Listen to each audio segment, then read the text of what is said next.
when I saw the draw, I was like, wow, that's a tough first round, you know, like second round for me, but she's a great player, and you know, this year some good things are happening. I'm beating players that I never beat before, so it means I'm on the right way, so yeah. She had it at 5-1 in the second set. A French Open champion on clay at a WTA 500. Ostapenko, the player who won Roland Garros, who crushed Swiatek, Alexandrova, and Sabalenka on this very surface in Stuttgart last year, who is a former Linz champion standing on the opposite side of the net at 5-1 down, committing double faults, showing clear frustration as she watched the match slip away. I mean, I was down in the second set and I told myself, okay, I'm gonna fight, I will do everything possible. I will fight till the end this set, and if there is a third set, it's fine. I still have another chance, but I think it worked pretty well. Like, I started to play my game, and Alex Eala was 1 point away from serving for a third set against Jelena Ostapenko on clay. Then everything fell apart. Not slowly, not gradually, not with any warning signs. In 6 straight games, Ostapenko, a French Open champion doing what French Open champions do when pushed to the edge, erupted sharp, aggressive, relentless.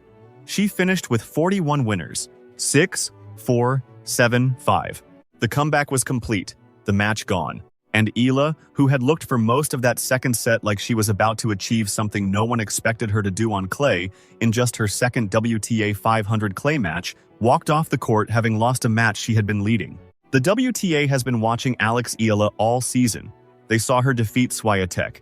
They saw her sell out Dubai. They saw her press conferences outperform Alcaraz and Sinner. They believed they understood the story. What happened in Linz on Wednesday night showed them something they didn't know yet. She almost pulled it off on clay against a Grand Slam champion in only her second WTA clay match ever. With such a dominant lead that Ostapenko was committing double faults and showing visible frustration at 5-1 down, she came close, and the clay season has only just begun. I think I kept the intensity well throughout the match. She's a very intense player and has really good shots, so I'm really happy with the win. That was Tuesday, 24 hours before the Ostapenko match. She had just defeated Austria's #1, saved 9 out of 10 breakpoints in her very first WTA clay match of the season, and was speaking about intensity, joy, and Austrian hospitality like someone who truly belonged there, not like someone stepping onto a surface she had barely experienced at the WTA level before. And then Wednesday arrived, and Ostapenko stepped onto the court, and everything about the match, the form coming in, the surface, the rankings, the history suggested this would be a one-sided battle. Ostapenko had won the 2017 French Open on clay. She had won this very tournament, the Linz Open, in 2024.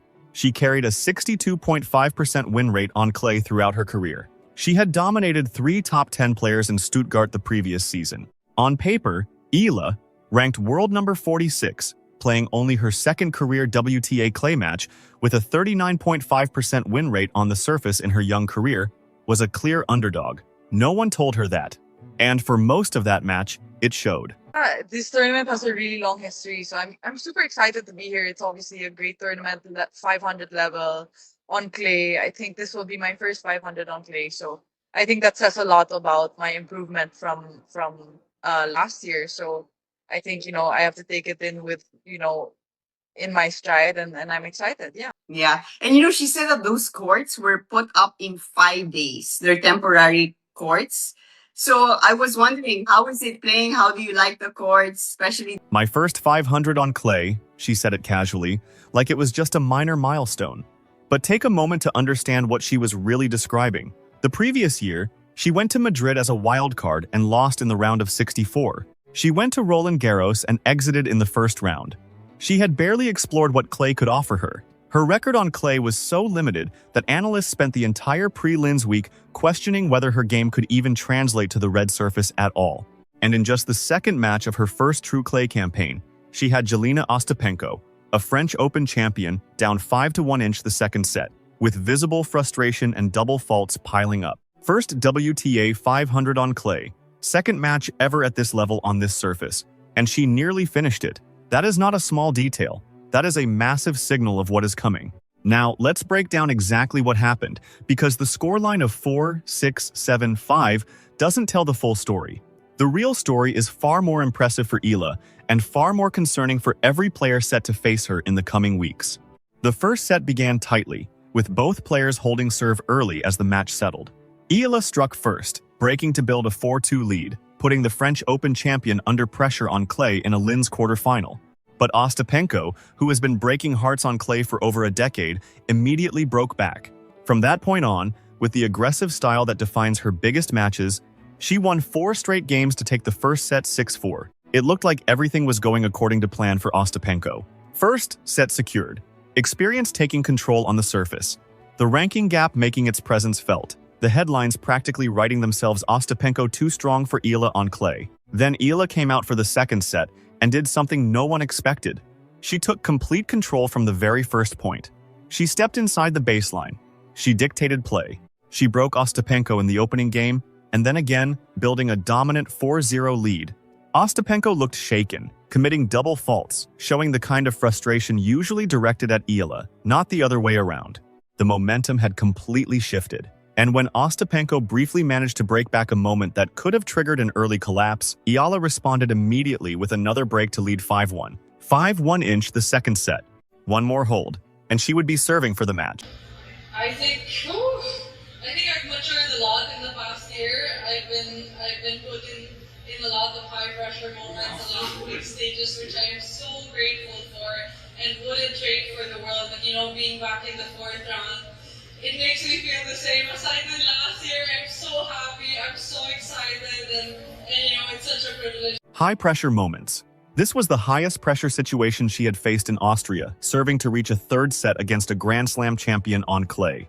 Everything she had built in that second set, the breaks, the precision, the baseline dominance hinged on the next game. What happened next is something Eala will spend the coming week in Stuttgart studying, because it also shows exactly what she still needs to develop, and why the ceiling that Greg Rusedski identified: the serve, the physical strength, the ability to close out elite opponents when she has the lead, is the last barrier between where she is and where she's headed.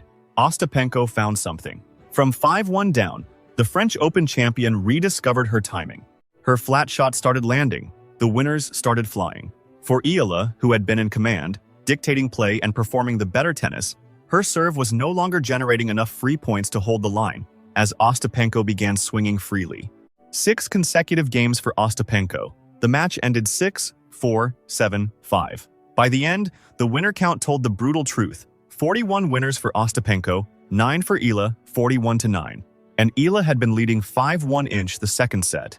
I think I have different other strengths as well, not just power. Different layers to my game, she said. Those layers showed in Linz. The tactical patience that built the 5-1 lead, that was a layer. The return game that created unexpected breaks, that was a layer. The baseline resilience under breakpoint pressure in her first match against Grober, saving 9 of 10, that was a layer. But when Ostapenko started hitting 41 winners, the defensive layer, the ability to absorb pace and redirect it to neutralize aggressive flat shots, revealed its limits against a player of that caliber on this surface. Not because Eala doesn't have it, but because it is still under construction. Here's the most important takeaway from Linz. A 20-year-old, playing her second WTA clay match in her first real clay season, took a French Open champion to the brink. Not just competed, not just made it respectable, took her to the edge. Led 5-1 inch the second set. Had Ostapenko frustrated enough to spray double faults? Had the crowd expecting a third set? That is not a loss to be embarrassed by. It is the most dangerous kind of loss because it signals to Eala and every upcoming opponent that the gap is closing. On clay, the surface where she has the most room to grow, she is already competitive with Grand Slam champions at the WTA 500 level. In only her second match of the season. Been at the Rafael Nadal Academy for multiple years. We talked about the serve being better. It's going to be harder for people to hit a hole through her. It's going to be much more physically combative. And as you said, being at the academy with Rafa on clay, he's spent a lot of time with her. Too good a player not to make the top 10. Rusedski said that before Linz, before she went to Austria and built a 5-1 second set lead against a French Open champion on clay in only her second WTA clay match of the season. What does he say now? The trajectory in Linz wasn't the scoreline. The scoreline was 6-4, 7-5 to Ostapenko, a completely expected result on paper. The trajectory was everything that happened between the first point and the last. The 5-1 second set lead, the visible Ostapenko frustration, the double faults from the French Open champion, the 6-game collapse that Eala now knows she needs to learn how to prevent. You can't learn how to close out a match like that without being in a match like that. You can't build killer instinct at 5-1 inch the second set without being at 5-1 inch the second set, needing to close it, and feeling what it's like when you don't. That is the lesson Linz gave her. And Ruseski, who reached a US Open final and knows what it takes to finish matches when the opponent is still swinging, would recognize exactly what she just added to her education. I did not expect that there would be many of you here in Linz, but thank you for following my matches. See you tomorrow, she said in Tagalog. Live on court in Austria, with Filipino flags filling the Linz Design Center, in a city nobody expected to have them. She said it after beating Austria's #1 in her home tournament.